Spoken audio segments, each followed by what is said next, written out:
Hi, how's it going? This is Resident of Collinwood for YouTube, and I'm back with two Dark Shadows videos for you guys this morning. My first video is two character retrospectives from 1970 Parallel Time, Claude North and Roxanne Drew. Really, it's two characters I forgot to talk about with my 1970 Parallel Time discussion with Patrick McRae and Gordon. Shout out to those two gentlemen. My apologies to them. So I'll leave some links in the description box for obviously the Dark Shadows Daybook and Gordon's Amazon page, guys. So again, shout out to those guys.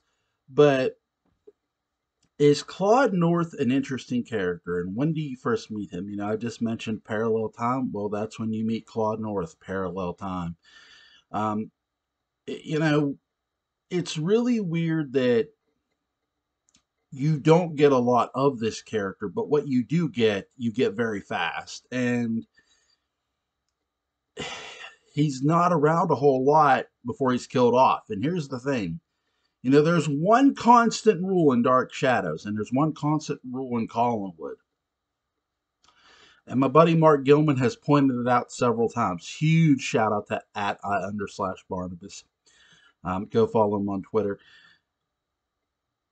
The one constant rule of Collinwood and Dark Shadows: if you know too much information, if you find something out, or you have too much info, my friends, you are deader than a doornail. Michael Myers doesn't even kill this efficiently, and that's saying something. I mean, seriously, let's look at this. Bill Malloy gets killed because what? He knows too much, right? He's found out the great secret that Roger, even though they're going to reveal this all, that Roger did it. Roger was the one driving the vehicle.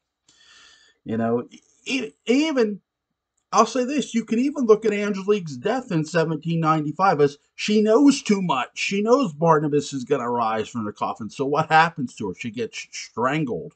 So I mean, there's a consistency of DS where if you have too much information, if you know too much, and you might say, well, isn't Julia Hoffman exception to that rule? Here's the thing: she's a port. And really, I mean, she puts herself in a position where she can't be killed. That if she gets killed, hey, this happens. So there's counterpart to that, obviously. Now, but for the most part, the rule has maintained a level of consistency. So Claude North, what does he know? Well, first of all, he has a girlfriend named Roxanne Drew, who he I can't.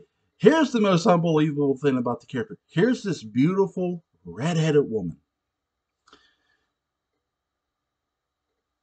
who Claude North just gives. Just here you go. Oh my god! But then he wants her back. Then he wants her back. He's in Collinwood to get her back. He's been staying in the mausoleum. Oh my god. Apologies. So he knows that Roxanne Drew's life force is being used and going to be used. So that's his secret that he knows. And he's not going to last a whole long time. So he gets killed off in front of Roxanne, no doubt. Who was he? Other than Roxanne's, love interest and one-time boyfriend. Obviously, look, the repercussions. Well, sorry, I keep jumping. Who is he? Really, we don't know a lot about him other than he's Roxanne's, boyfriend. Obviously, that's the sad part. I do agree with my buddy @Don Schmidt. Go give him a follow on Twitter as well. You just don't know a whole lot about him. So you do somewhat wish he would have stuck around and you got to know him more. But in many ways, if you think about it, look, there's a lot of characters who asked to be killed in Dark Shadows. And Claude North is on that list. Okay. He gives his girlfriend to a man who is very evil. Okay. That same man is using his girlfriend's life force. He comes to Collinwood knowing who he gave his girlfriend to. He's asking for it. He's almost, I hate to say that, he's almost asking to be killed off. And guess what? He gets killed off. Roxanne Drew, no, she does not ask to be, does she ask to be killed off? Not intentionally, I'll say that. You know, I know Barnabas escaped regular time to sort of get away from the curse of Angelique.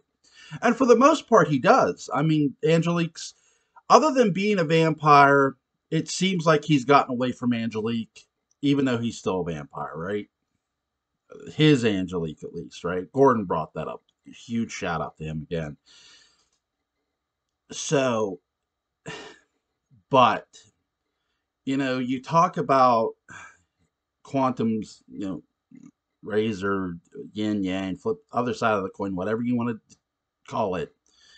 I swear to God, it's almost like karma, luck, are characters in Dark Shadows, even though we don't see them, or bad luck, if you will, or just fate, destiny. It's almost like they're characters themselves, but we don't see them. We see them in action, but we don't see them. We don't see them physically. And this is what I mean. Roxanne does love Barnabas. Finally, it feels like you're sort of you want there to be a happy ending here, right? Roxanne, I mean, Donna Woodley, my God, what a beautiful woman. And she could act too. I love her character here. I'll get to her other character here too in this video.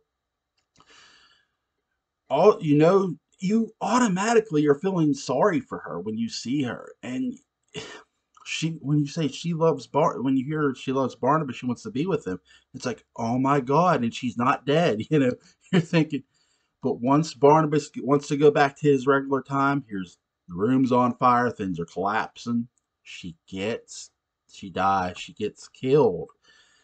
Is this Angelique's curse in effect? I hate to give Angelique too much credit, but I gotta say yes. I'm going to go with yes. If you disagree, please let me know. You're more than welcome to. But think about it. Who does Roxanne love? Barnabas. Who does Roxanne want to be with? Barnabas. Every woman that has loved Barnabas up until this point has met an end. And an untimely one. And guess what happens to Roxanne right in parallel time? It doesn't happen in 1970 regular time. Even though they're trying to get to there. Guess what happens? She dies. It's really disheartening and heartbreaking to watch. You sort of, when you see a version, when you finally meet a version of Roxanne in regular time, there's this different version. Obviously, we did not meet Roxanne Drew in regular 1970 time before Barnabas went back. We didn't meet that Roxanne until Barnabas and Julia finally came back from 1995 to 1970. For those who haven't listened to me and Patrick's McRae 1995 discussion, I'll leave a link to that in the description box as well. We discussed that, where you see Collinwood in ruins. We hadn't seen something to that effect. Here's this. It was like the goddamn apocalypse for Dark Shadows. It was like the end. It felt like George A. Romero was writing Dark Shadows. It really did. It feels Romero-esque. It really does. It gives this George A. Romero feeling that here's this set. It's collapsed. It's done. Oh my God, Collinwood's in ruin. It really gives this great George A. Romero feeling. And it's beautiful. It's beautiful and terrifying at the same time. It's the biggest gut punch in Dark Shadows history, and you want more of it. It's like, hit me again. Hit me again. And I love it. It's really beautiful to just see that they rolled the dice. They rolled the dice. Even later on, Dark Shadows did not play it safe. And I love it for that as a series, especially with their characters. They weren't no character was really safe. Even, you could say Julia, but not really. They could, I guarantee if they could have found a clever way to kill off Julia Hoffman, they would have. And think about it in parallel time. They do kill off a Julia Hoffman by having Julia Hoffman kill Julia Hoffman. So if they could have got away with it, they probably would have. They probably would have. I wouldn't have put it past them. So once Barnabas and Dr. Julia Hoffman get back from 1995, again, only 9 episodes. Brilliant, brilliant 9 episodes, by the way. The writers, the actors, the actresses, they don't get enough credit for that. They really don't. So here, once they come back, they're telling everybody, they're trying to tell everybody what they've been told. And Quentin's like, no, that's already happened. There's already there, Liz. What am I looking for? What do you see in newspapers? My God, what's the word I'm looking for? Horoscope. Yeah, if you will. Might as well say horoscope. So, you know, had your basically your future, your destiny, whatever you want to call it whatever you want. Read. So by a Sebastian Shaw. And you know what? There's a lot of roles Christopher Pennock plays. And I know a lot of people might not like Sebastian Shaw. This one's one of my favorites. And I know I am going to, I promise this is going to lead into Roxanne Drew of 1970 regular time as well. The time we know, right? The normal time, not the parallel time, the normal time. So here's Sebastian Shaw, who's reading people's horoscopes. This is where you finally meet Roxanne Drew, and you eventually learn that Sebastian Shaw is working for her as her sort of servant or daytime watcher. Because here's the thing: Roxanne Drew in 1970 regular time is a vampire. And I gotta say, besides Barnabas, she's my second favorite. I love this. I love what they do with her here. I wish they would have. That's a character I wish they, because this was terrifying.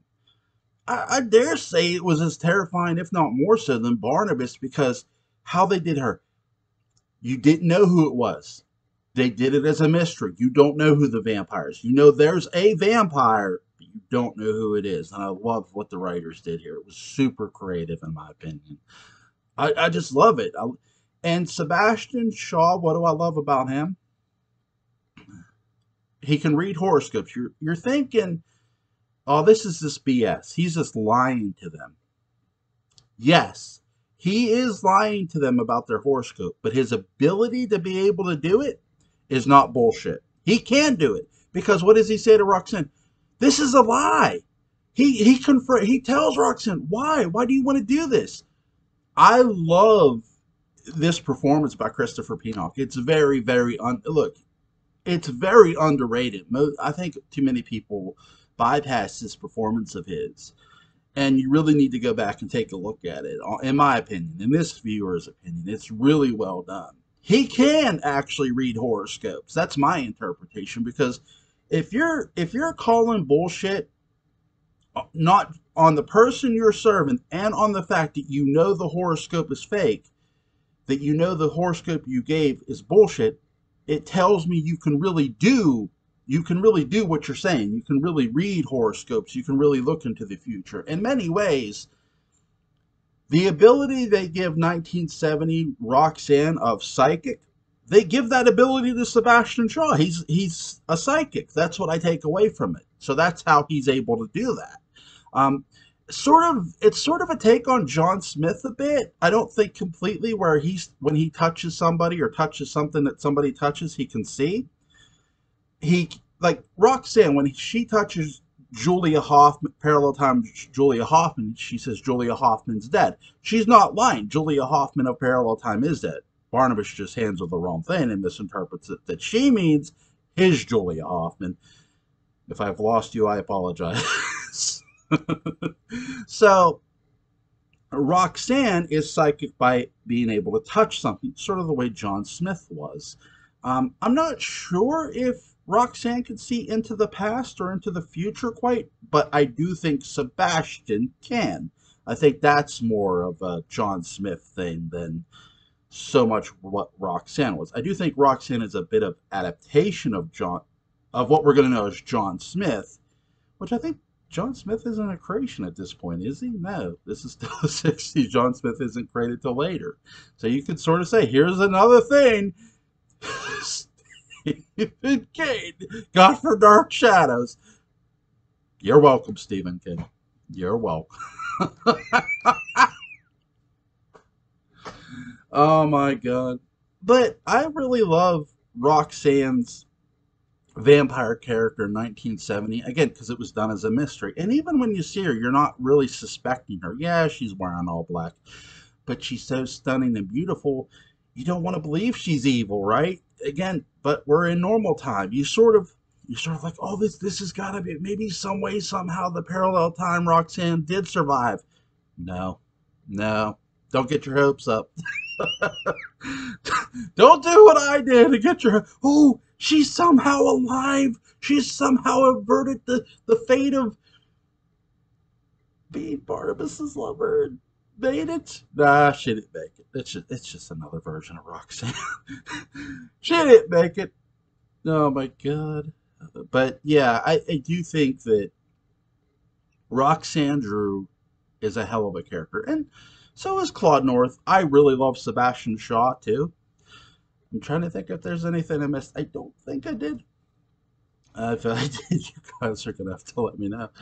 But, folks, you guys have a great morning. I got one more video to do, and I'll see you later. Links are going to be in the description box.